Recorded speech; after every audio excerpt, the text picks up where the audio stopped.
Hey, good morning everybody. Welcome back for our continuation of Judges.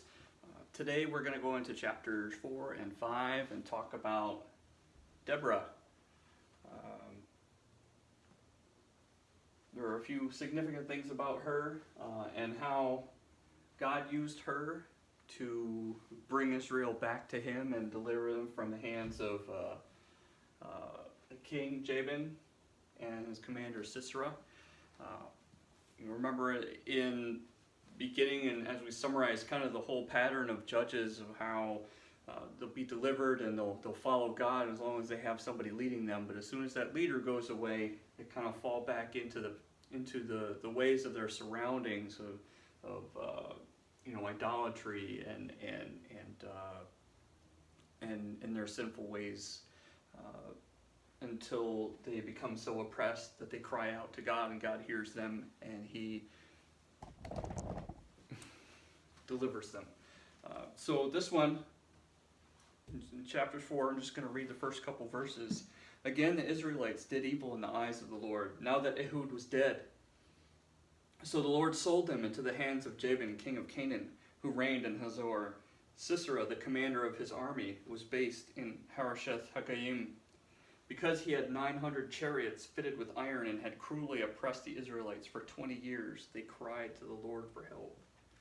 So this enforcer of King Jabin was just cruel, and he had technology then that the Israelites just could not compete with. He had these chariots, these big steel machines that allowed him to just, cut down people. And move quickly over long stretches of land. So they had no hope of rising up militarily against them. So they continue to be oppressed. It's been 20 years, and finally the people are waking up saying, God, please help us. And so He does, because God is faithful to us and He listens. All He wants is for us to reach out to Him, pray, and desire to do the right thing. And so, again, just like with Othniel and Ehud and Shamgar, He brings forward a judge. And this is significant because of Deborah. She's the only female judge. And she was actually a prophetess between Ramah and Bethel in the hill country of Ephraim. The Israelites went up to her to have her disputes decided. So she was a trusted person and a respected person, and considering back in that time, in that culture, a highly respected woman was uncommon, unfrequent. So it's significant that the first judge that's given a lot of attention in this book is a female.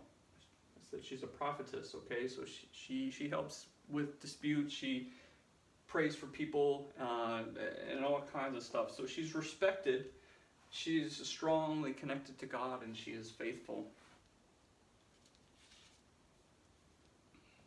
And so the Lord said, the Lord, the God of Israel, commands you, go, take with you 10,000 men of Naphtali and Zebulun, and lead them up to Mount Tabor. I will lead Sisera, the commander of Jabin's army, with his chariots and his troops, to the Kishon River, and give him into your hands. So she is telling Barak this, because this is a message she got from God. So she's telling this gentleman, Barak, who is a military commander or warrior, also respected, that God has told me that He's going to help you defeat this very strong army, and very advanced army. So I can imagine, being in Barak's position. He's a military guy, so he understands what's happening, what he's looking at. If he wants to go up against this mounted chariot army, they've got horses and big wheels, and they can move fast. They're high up above you, so you can't just take them out with a sword. This is a big challenge, and I'm sure Barak had his doubts. Yet Deborah comes to him and says, this is what the Lord has told me. He told me that if you do what you're told and go up to this place, I'm going to lead you against Sisera, and I'm going to deliver him into your hands. I can imagine he might have had some doubts. They don't portray him as a devoutly religious man, He believes that God is telling him these things. And so he's told, get 10,000 men. But Barak hesitates, and you can see his hesitation in verse 8. Barak said to her, if you go with me, I will go. But if you don't go with me, I won't go. So that's kind of, he's aware of God, but he needs help with his faith. He believes, and he believes her. Says, you're probably telling the truth, but, just come with me. And I think that can be the case with a lot of us. We have our own levels of faith. We believe and we trust God. But how much better does it make us feel? How much more free do we feel in the company of another believer? How much better are we if we're alongside someone else who believes and whose faith is the same as ours, or even stronger than ours, like in this situation? Deborah is really lifting up Barak. He's like, I believe you, but, it's better if you just come with me. So he wants her there with him. And it doesn't say, and we don't know if it's just a representation. Does he think that she's bears some kind of power, that she's facilitating this, and maybe missing the point, that she's, a messenger? But either way, he wants her to come with, whether that's a symbol or just a reminder, or someone to hold his arms up, as you will. But we can all kind of get into this where, we believe and we want to trust, but we want somebody else to come with us. It's hard to do this by ourselves.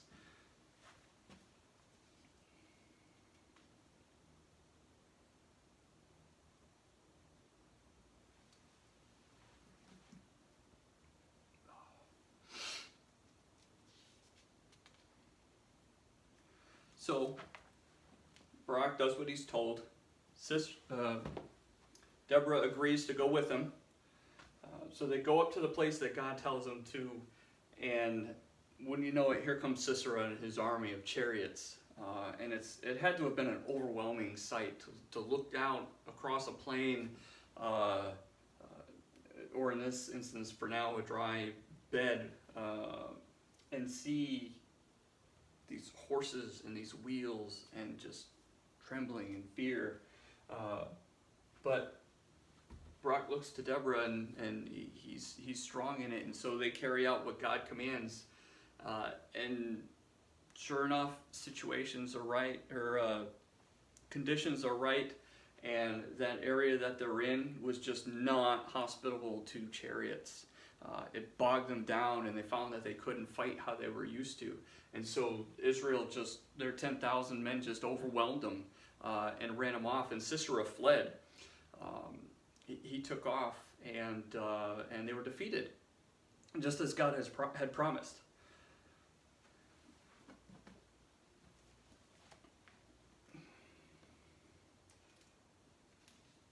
And so Barak pursued the chariots and army as far as Hashereth Hagoyim, and all Sisera's troops fell by the sword. Not a man was left.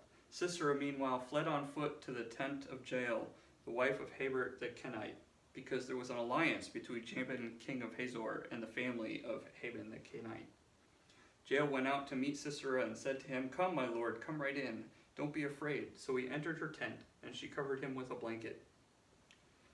All right, so Jael is another woman, and she says, come on, you can shelter with us. You'll be okay here. And so he goes, he trusts her. And he goes in, and she ends up killing him while he's sleeping, which is kind of outside of the main focus here on Deborah and Barak. But Sisera ends up dying. He flees, but he's delivered into the hands of somebody else who didn't care much for him, obviously, and he dies. That all happens in chapter 4. Chapter 5, we get the Song of Deborah. And so this is, the whole chapter is basically more of a poetic retelling of the events that just happened. So they're celebrating the victory that God delivered them, and talking about how things were awful, and then God delivered them, and got rid of Sisera and all the wickedness, and freed Israel or brought Israel back to God.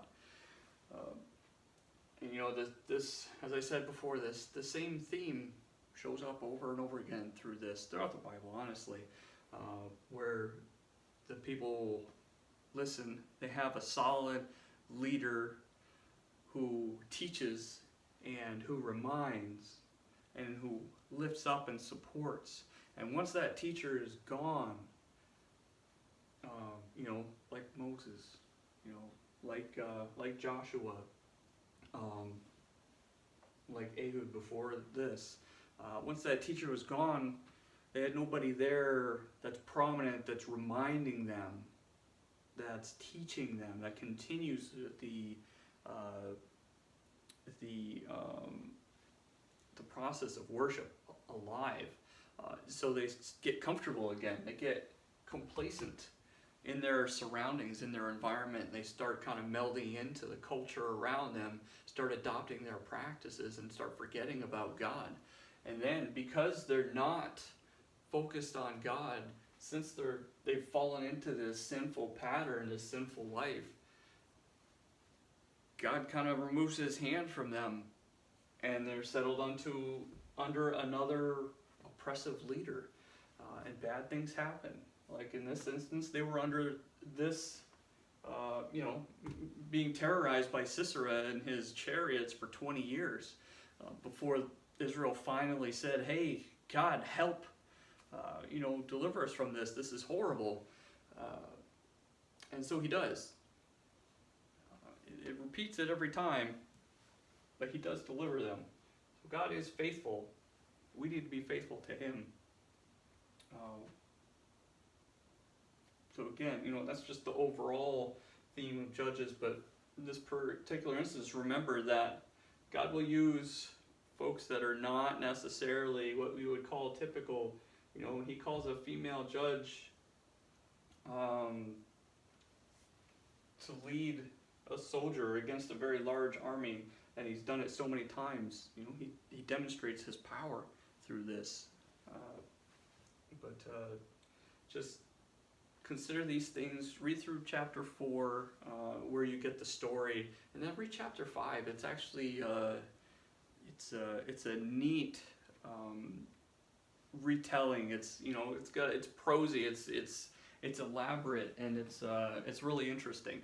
So read through chapter 5 and just consider the rejoicing. Consider the mood of when the Song of Deborah is taken down. They've got to be elated. They've just been delivered from this awful person, and delivered from being persecuted. So they're free, and so they've got to be happy. So try to maybe see that mood when you're reading it, and I think you'll understand what they were going for in this. So remember, we're going to be faced with challenges. When we're not faithful and we get complacent, we may fall into sinful patterns. And while it's not okay, it's going to happen because it's been demonstrated time and time again. So when that happens, if you feel yourself falling into that place, all you got to do is cry out to God, ask him to help you. Whatever it is you're going through, whether it's something you're doing or whether it's something somebody else is doing. Maybe you're doing well, maybe you're reading the Word, maybe you're spending time in the Bible, praying, but things just aren't quite how you think they might need to be. You're still suffering. A lot of people are suffering right now, and it's time to pray. It's time to get together and pray as much as we can. Obviously, you and I can't get together. This is we're going several months of recording our lessons, and we'll continue to do it because I have faith that God will work something in somebody's life through these. But you guys know it's not the same. So reach out to God, pray over this. Maybe we can all, stand to spend less time on social media, telling one another how we're wrong, and focus on the things that are important, which is sustaining our relationship with God. And from that, in our humility and in grace, we'll be able to sustain and lift up one another. So remember Deborah's strength, and remember that Barak needed a little bit of help with his faith, but he still stood strong. You can do the same thing. We'll keep on, we'll do a couple more of these and then move on to something else. So I hope you have a fantastic week. It's going to be beautiful here, so a little bit hot, but that's all right. Just enjoy God's creation. Be a blessing to somebody else when you can.